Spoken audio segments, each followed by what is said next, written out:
We recommend that you get to know students before using the GBG and be mindful that classroom dynamics can make a difference in the success of the game.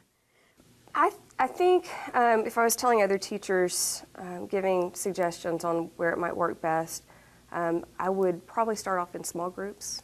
I think it works really well with the large class, but again, I think it depends on the class makeup and the class dynamics. So I think, if you want to introduce this, maybe starting off with small groups and then kind of building up might be one trick. The class that did not do well has had ongoing problems and ongoing conflicts with one another. Sometimes you can get a classroom that it's just kind of the wrong mix of students, and the students tend to rub each other the wrong way. And unfortunately, that's some of the problems that we're having with that class, is that, they forget to be respectful of one another, that instead of, that polite little nudge on, hey, you need to do what you're supposed to, they tend to, unfortunately, tell each other in the wrong way, that you need to close your mouth and, listen, but they're not doing it in a positive manner. The other class, they are a group of students who have been together for a very long time because they are largely a dual language class, and so they're really comfortable with one another. And so they have no qualms about, about sharing their experiences and about saying, hey, you need to toe the line. And I think that's one of the benefits of having that trust in that classroom. When using the GBG, specifically for students with EBD, try introducing it during the middle of class or a few minutes into the class period and reward students at the end of that part of the class, rather than wait until the end of class to reward them. Make the GBG fit your classroom.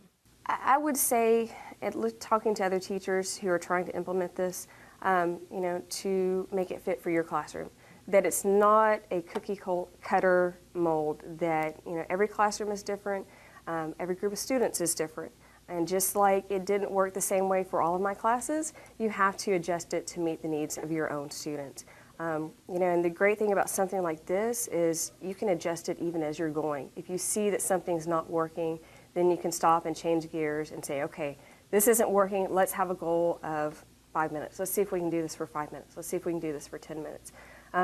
So adjusting it to your class, the rewards, adjusting that for your students. Not all students are going to like the same things.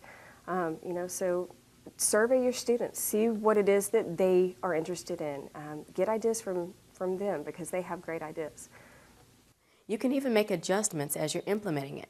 For example, if your goal was to monitor students' behavior during the entire 50 minutes of class, you can change to 20 minutes, depending on how students are responding. I can see where this would be helpful for students who are labeled as emotionally disturbed. I think with a lot of those students, you're going to have to do the smaller steps because so much of the time, you can't say, okay, if you behave for a week or even a whole class period, because for some of those students, that's just too much time. So if you can do it in small increments, even if you had something, okay, we're going to try this for 10 minutes. After 10 minutes, you get a sticker. At the end of class, if you have 3 stickers, then you get this reward. I think even a system like that where you built it up, but they have those small tangible rewards or small tangible goals, I think would be really successful for students in that case.